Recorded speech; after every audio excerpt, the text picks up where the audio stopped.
Election commission کے وکیل نے عدالت کو بتایا کہ میں 10 منٹ میں دلائل دینا چاہتا ہوں، جس پر چیف جسٹس نے کہا آپ کو ہم مہمان کے طور پر بلاتے ہیں، ہم ابھی آپ کا کیس نہیں سن رہے، پہلے اٹارنی جنرل کے ہم دلائل دے رہے ہیں۔ اٹارنی جنرل نے کہا کہ کل سپریم کورٹ کا 184(3) پر نقطہ نظر دوبارہ منظور الہی کیس والا ہو گیا تو اس سے آج کے قانون پر فرق نہیں پڑتا۔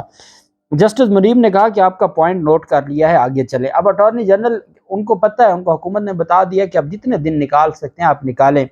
مجھے یاد ہے کہ جب سپریم کورٹ آف پاکستان فیصلہ کرنے پر بیٹھ جاتی ہے تو 1 گھنٹے میں تمام فریقین کو سن لیتی ہے، اور جن کو نہیں سننا ہوتا ان کو نہیں سنا جاتا اور فیصلے محفوظ ہو جاتے ہیں۔ یہ ایک ایسا المیہ ہے کہ 14 مئی کو، سب سے پہلے تو 14 اپریل کو انتخابات ہونے تھے، آئین کہتا ہے کہ 90 دن میں انتخابات ہوں گے، 14 اپریل کو انتخاب نہ ہوئے اور نظریہ ضرورت کے تحت 14 مئی کی تاریخ ہوئی۔ یہاں 14 مئی کی ہوئی اور KPK میں تو تاریخ ہی نہیں آئی، جہاں پر 18 اپریل کو آئینی جو مدت تھی وہ مکمل ہو چکی تھی۔ پھر اس کے بعد 14 مئی کی تاریخ آئی، وہ بھی نظریہ ضرورت کے تحت آئی تھی، اور 14 مئی کو بھی انتخابات نہ ہوئے۔ کوئی کسی کو کچھ نہ کہا گیا، کسی کو نہ پوچھا گیا، کسی کی کوئی رات کو عدالتیں نہ کھلیں، کوئی انصاف نہ ہوا عوام کے لیے۔ پھر اس کے بعد 15 مئی کو ایک احتجاج ہوتا ہے مریم اور مولانا کا، اور دوسری جانب ایک الیکشن کمیشن کی نظر ثانی کی پٹیشن آتی ہے۔ 15 مئی سے لے کے آج 16 جون ہے، 1 ماہ اور 1 دن گزر گیا ہے۔ سپریم کورٹ آف پاکستان جس نے 90 دن میں انتخابات کروانے تھے، یہ اتنا ارجنٹ کیس ہے کہ 90 دن 14 اپریل کو ختم ہو چکے ہیں، اور 14 اپریل کو ختم ہونے کے بعد بھی اب 60 دن گزر چکے ہیں، 90 کے بعد مزید 60 دن گزر چکے ہیں۔ صوبوں میں غیر آئینی حکومتیں بیٹھی ہیں، غیر آئینی حکومتیں بجٹ دے رہی ہیں، اس کے باوجود مجال ہے کہ کار پر جوں تک رینگے، اور جو 15 مئی کو کیس شروع ہوا تھا وہ آج بھی 16 جون کو بھی زیرو پر کھڑا ہے، اور اٹارنی جنرل صاحب جو تاریخ کے حوالہ دے دے کے 2 گھنٹے بحث کرتے ہیں۔ پہلے یہی کام الیکشن کمیشن نے ریویو پٹیشنز پر کیا جو انہوں نے ریویو فائل کی ہوئی ہے، 5 دن ان کی بحث چلتی رہی، اور عدالت نے کھلا ٹائم دیا کہ جو آپ کو جی چاہتے ہیں بولتے رہیں، جن کو نہیں بولنے دینا ہوتا، جب عدالت فیصلہ کرنے پر آ جاتی ہے 1 گھنٹے میں سارے فریقین کو سن لیتی ہے۔ یہ انتخابات ریویو کیس وہ ہے جو سپریم کورٹ نے کہا تھا یہ ناقابل سماعت ہے، الیکشن کمیشن کی جو پٹیشن ہے، اس کے باوجود 1 گھنٹے میں ڈیسائیڈ ہو سکتی تھی، 1 مہینہ ہو گیا ہے نہیں ڈیسائیڈ کی۔ اٹارنی جنرل صاحب کو بار بار کہا جا رہا ہے کہ اب آپ اس سے آگے، یہ آپ کا پوائنٹ نوٹ کر لیے، اس سے آگے چلے، پھر اٹارنی جنرل صاحب وہی رام لیلا، کیونکہ وہ تو بینیفیشری ہیں حکومت۔ اٹارنی جنرل نے دلائل میں بھارتی سپریم کورٹ کے 2002 کے کیوریٹو ریویو کا حوالہ دیتے ہوئے کہا کہ بھارتی سپریم کورٹ نے کہا کہ انصاف دینا کسی فیصلے کے حتمی ہونے سے کم اہم نہیں ہے۔ انہوں نے کہا کہ فیصلے میں کہا گیا تھا مکمل انصاف ہی خدائی منشا ہے۔ اس پر جسٹس منیب نے کہا کہ نظر ثانی تو نظر ثانی رہتی ہے، اسے اپیل کا درجہ تو پھر بھی حاصل نہیں ہوگا۔ اٹارنی جنرل نے عدالت کو بتایا کہ مسابقتی ایکٹ الیکشن کمیشن فیصلوں کے خلاف اپیل موجود ہے، سنگین غداری کیس میں بھی اپیل کا حق دیا گیا۔ جسٹس منیب نے کہا کہ ان تمام قوانین میں فیصلے کے خلاف اپیل کا ذکر ہے، یا اس قانون میں آپ نظر ثانی کو اپیل بنانے کی بات کر رہے ہیں، وہاں آپ نے اپیل کا کہہ دیا، آپ نے ایک قانون دیا جس میں آپ کہتے ہیں اپیل ہونا ضروری ہے، دوسرا قانون آپ دیا، آپ کہتے ہیں کہ اپیل کا نام آپ ریویو رکھ دیں، تو یہ تو آپس میں متضاد ہیں، جو آپ نے 2 موقف دیے ہیں یہ دونوں آپس میں متضاد ہیں، تو پھر کیسے آپ سمجھتے ہیں کہ آپ عدالت کو سیٹسفائی کریں گے؟ چیف جسٹس نے کہا ہمارے سامنے ایک مکمل انصاف کا ٹیسٹ اور بھارتی قانون بھی یہی ہے کہ اپیل میں کیس کو دوبارہ سنا جاتا ہے، ریویو میں دوبارہ کیس کو نہیں سنا جاتا، ہمیں اس مسئلے کو حل کرنا چاہیے۔ چیف جسٹس کا کہنا تھا کہ ہم 184(3) کے خلاف کسی بھی ریمیڈی کو ویلکم کریں گے اگر اس کو احتیاط کے ساتھ کیا جائے۔ سوال یہ ہے کہ نظر ثانی کس بنیاد پر ہونی چاہیے، اور نظر ثانی بغیر آئینی ترمیم کے کیسے اس میں ترمیم کی جا سکتی ہے۔ یہ سارا کچھ کرنے کے بعد آنریبل جو چیف جسٹس آف پاکستان ہیں، انہوں نے کمال شفقت فرماتے ہوئے سماعت پیر کے روز سوموار والے دن 1 بجے تک ملتوی کر دی، اور عدالت نے کہا کہ اسی دن ہم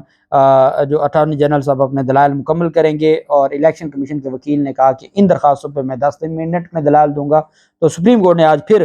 یہ امید دلائی کہ انشاءاللہ سوموار والے دن جو ریویو ایکٹ ہے اس کی حد تک معاملہ جو ہے انٹرم ریلیف کی حد تک معاملہ ڈیسائیڈ ہو جائے گا۔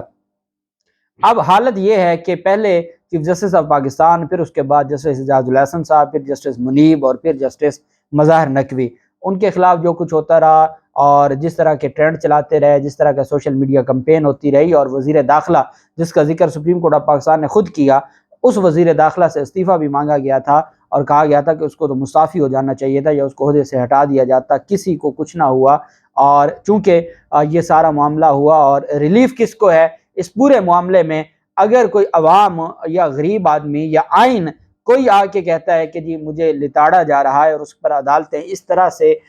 ٹریٹ کریں کہ 15 مئی سے ایک نظر ثانی کی درخواست شروع ہو۔ پہلی بات تو یہ ہے کہ جس دن فیصلے پر عمل درآمد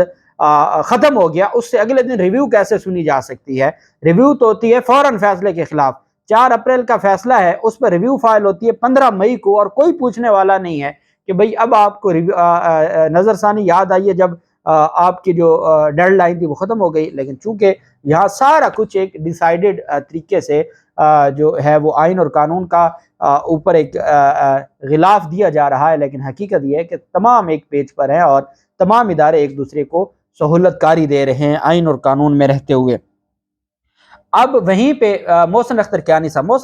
صاحب وہ جج صاحب ہیں جنہوں نے عامر فاروق صاحب کے ساتھ بیٹھ کر مریم نواز کو کلین چٹ دی تھی۔ اب اس کے بعد پھر جب سارے حالات بنے، محسن اختر کیانی صاحب نے عمران خان کے خلاف جو کیس تھا مبینہ بیٹی کا، جس پر ایک نامعلوم شہری کی درخواست تھی، اور اس پر مریم نواز اور ساری پی ڈی ایم حکومت کہتی تھی کہ یہ گھر چلا جائے گا یا نااہل ہو جائے گا، اس کو ناقابل سماعت قرار دے دیا۔ اس دن کے بعد سے یہ معاملہ چل پڑا۔ پھر ایک عام شہری کی جانب سے درخواست دلوائی جاتی ہے،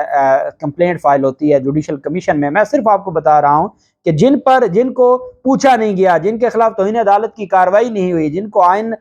روندنے دیا گیا، جن کو آئین توڑنے دیا گیا، جن کی آئین کی خلاف ورزی پر کوئی ایکشن نہیں لیا گیا، وہ حشر آگے کیا کہہ رہے ہیں، وہ اپنے محسنوں کے ساتھ کر کیا رہے ہیں۔ جسٹس محسن اختر کیانی صاحب پر عطا تارڑ جو سرکاری عہدیدار ہیں، معاون خصوصی ہیں، انہوں نے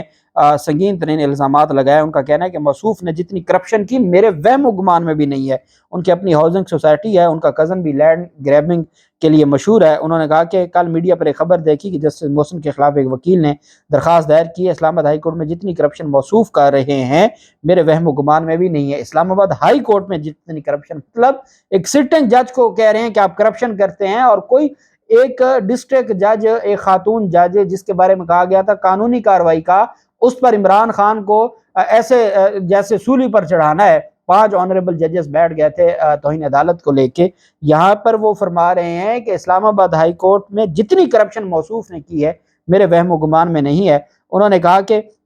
بنی گالہ میں لیک ویو ہاؤسنگ سوسائٹی میں شیئر ہولڈر ہیں، ان کے کزن اسلام آباد میں لینڈ مافیا ہیں، اور ساتھ انہوں نے کہا کہ جو یہ ان وکلا میں سے ہیں جنہوں نے تاجی کھوکر اور اس طرح کے جو لینڈ مافیا ان کے وکیل بھی رہے ہیں اور ان کی سپورٹ کی ہے، اور انہوں نے سی ڈی اے کو کہہ کے فلاں کو کہہ کے اپنے غیر قانونی طور پر دھندے کروائے ہیں۔ اور پوری ایک پریس کانفرنس ایک سٹنگ جج پر، سینئر جج ہیں عامر فاروق کے بعد، اب یہ ججز کو فیصلہ کرنا ہوگا۔ عوام اس معاملے میں یہ سمجھتی ہے کہ آنریبل ججز جانے، آنریبل ہماری جو حکومتیں جانے، عوام کو اس سے کوئی سروکار نہیں ہے۔ ایک روس سے تیل آیا تھا کہ سستا ہوگا، وہ تیل بھی سستا نہ ہوا، اور پیٹرول اور جو تیل کی قیمتیں وہ بھی برقرار رکھی گئیں۔ عوام کو اب سوائے اپنے ان کو نہ کسی ادارے، نہ کسی حکومت، نہ کسی عدالت سے کوئی ہمدردی ہے۔ دعا ضرور ہے کہ اللہ کرے ہمارے ملک کے حالات بہتر ہو جائیں، اللہ پاک پاکستان کامیاب و ناصر ہو۔ بہت شکریہ، اللہ حافظ، پاکستان زندہ باد۔